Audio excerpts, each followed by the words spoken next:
प्रयागराज महाकुंभ में वक्फ के खिलाफ संतों ने मोर्चा खोल दिया है। जगत गुरु रामानंदाचार्य नरेंद्राचार्य ने कुंभ के बीचों बीच वक्फ के खिलाफ बड़े होर्डिंग लगाए हैं। इन होर्डिंग्स में वक्फ द्वारा संपत्ति के अधिग्रहण को लेकर नाराजगी जताई गई है। प्रयागराज में जनवरी से शुरू होने वाले महाकुंभ 2025 को दुनिया का सबसे बड़ा धार्मिक आयोजन माना जाता है, लेकिन इस बार यह वक्फ बोर्ड के खिलाफ संतों के विरोध का मंच बन गया है। जगत गुरु रामानंदाचार्य नरेंद्राचार्य ने कुंभ क्षेत्र में बड़े बड़े होर्डिंग्स लगवाए हैं, जिनमें लिखा है, वक्फ के नाम पर संपत्ति की लूट है। धर्मनिरपेक्ष देश में यह कैसी छूट है। संतों का विरोध। संत समाज का कहना है कि वक्फ बोर्ड धर्मनिरपेक्षता का दुरुपयोग कर हिंदू संपत्तियों पर अवैध कब्जा कर रहा है। उन्होंने इसे सिर्फ धार्मिक नहीं बल्कि सामाजिक और राष्ट्रीय मुद्दा बताया। संतों का उद्देश्य लोगों को इस मामले में जागरूक करना और सरकार पर कार्रवाई का दबाव बनाना है। डरेंगे तो मरेंगे पोस्टर बना विवाद का कारण। महाकुंभ क्षेत्र में डरेंगे तो मरेंगे लिखे पोस्टरों ने नया सियासी विवाद खड़ा कर दिया है। इससे पहले उत्तर प्रदेश के मुख्यमंत्री योगी आदित्यनाथ ने बंटेंगे तो कटेंगे और एक रहेंगे तो सेफ रहेंगे जैसे नारों से राजनीतिक माहौल गरमाया था। पहले भी हुआ था विवाद। इससे पहले प्रयागराज महाकुंभ में मुसलमानों के प्रवेश पर पाबंदी लगाने को लेकर विवाद हुआ था। अब वक्फ बोर्ड के खिलाफ लगाए गए इन पोस्टरों के कारण संत समाज और राजनेताओं के बीच टकराव की संभावना है। संतों का कहना है कि महाकुंभ जैसे आयोजन का उपयोग केवल धार्मिक गतिविधियों के लिए नहीं बल्कि राष्ट्रीय मुद्दों को उठाने के लिए भी किया जाएगा। उनका मानना है कि यह समय है जब हिंदू समाज को जागरूक होकर अपने अधिकारों के लिए आवाज़ उठानी चाहिए। मौलाना शाहबुद्दीन ने प्रयागराज में होने वाले महाकुंभ को लेकर नया दावा किया है। उन्होंने कहा है कि जहां महाकुंभ के तंबू और पंडाल लग रहे हैं, वह ज़मीन वक्फ की है। इसके साथ ही उन्होंने यह भी कहा कि मुसलमानों ने महाकुंभ की ज़मीन पर बड़ा दिल दिखाते हुए कोई आपत्ति नहीं जताई। प्रयागराज के महाकुंभ में बसी तंबुओं की नगरी की ज़मीन वक्फ बोर्ड की होने के बयान से अखाड़े के साधु संत काफ़ी नाराज़ हैं। उनका कहना है कि ये बयान जानबूझकर दिया गया है ताकि विवाद उत्पन्न हो।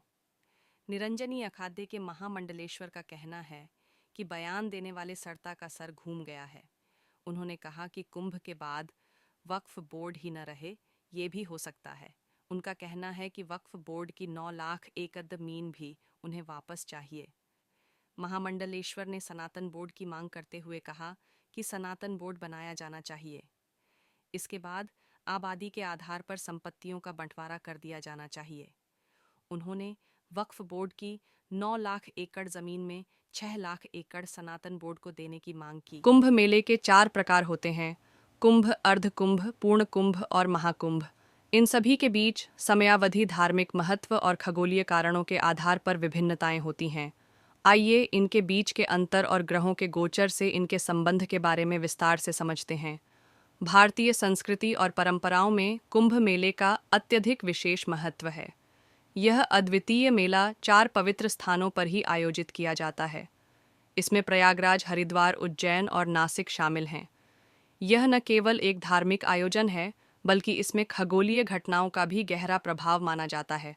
साल 2025 में महाकुंभ 13 जनवरी से आरंभ हो रहा है और 26 फरवरी 2025 को इसका समाप्त होगा।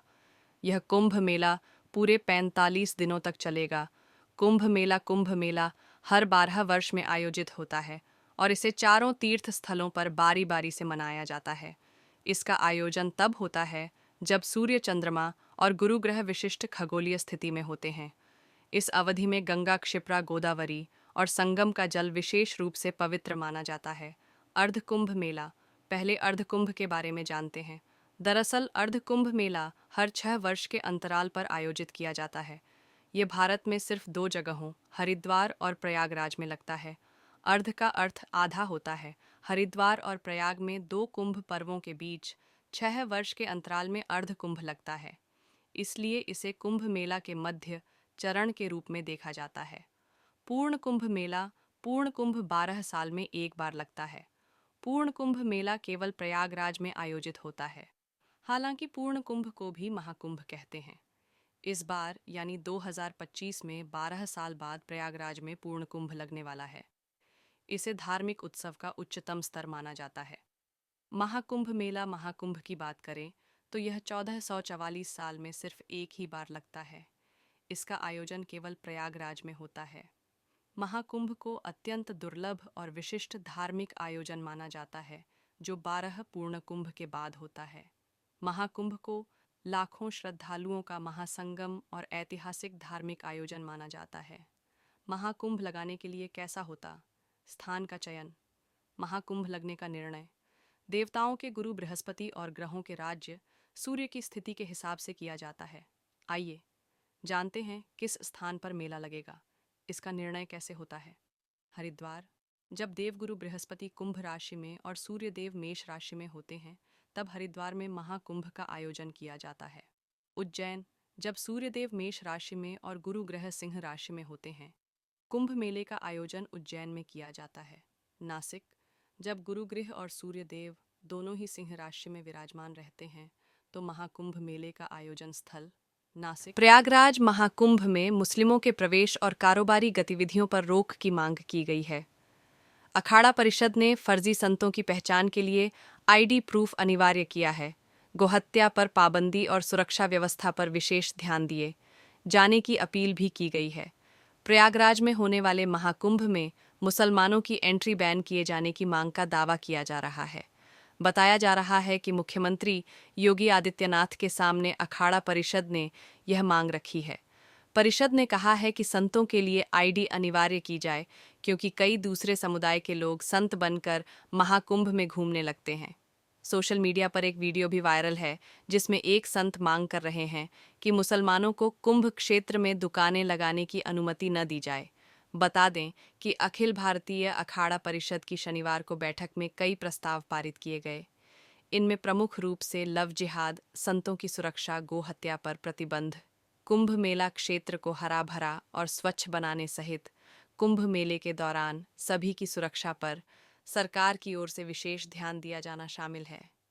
बैठक में यह भी निर्णय लिया गया कि इस बार के कुंभ में शाही और पेशवाई जैसे नाम प्रयोग नहीं किए जाएंगे और आपसी सहमति से इनके स्थान पर प्रयोग किए जाने वाले नए नाम जल्द ही सरकार को दिए जाएंगे। यही नहीं, इन मांगों के न माने जाने पर मेले का बहिष्कार करने का निर्णय लिया गया। कुछ संतों ने शाही की जगह अमृत स्नान नाम रखने की बात कही। इसका ज्यादातर संतों ने समर्थन किया। 2 दिन चली बैठक के बाद फर्जी संतों की कुंभ मेला क्षेत्र में प्रतिबंध के साथ पूर्ण बहिष्कार की घोषणा की गई है। इसके साथ मेले में सुरक्षा के मद्देनजर सभी 13 अखाड़ों के संतों को सरकार की ओर से विशेष सुरक्षा देने की मांग की गई। अखाड़ा परिषद ने सभी अखाड़ों से अपील की कि वे अपने संतों को आई कार्ड उपलब्ध करवाएं, जिससे सभी संतों की पहचान हो सके। मीडिया रिपोर्ट्स के मुताबिक ऐसा कहा जा रहा है कि अखाड़ा परिषद ने महाकुंभ में मुसलमानों के प्रवेश पर रोक लगाने की मांग की है। उनका कहना है कि कई मामले ऐसे सामने आए हैं जब लोग पहचान छुपाकर गरबा में दाखिल हो जाते हैं। इसकी तुलना में महाकुंभ काफी बड़ा धार्मिक आयोजन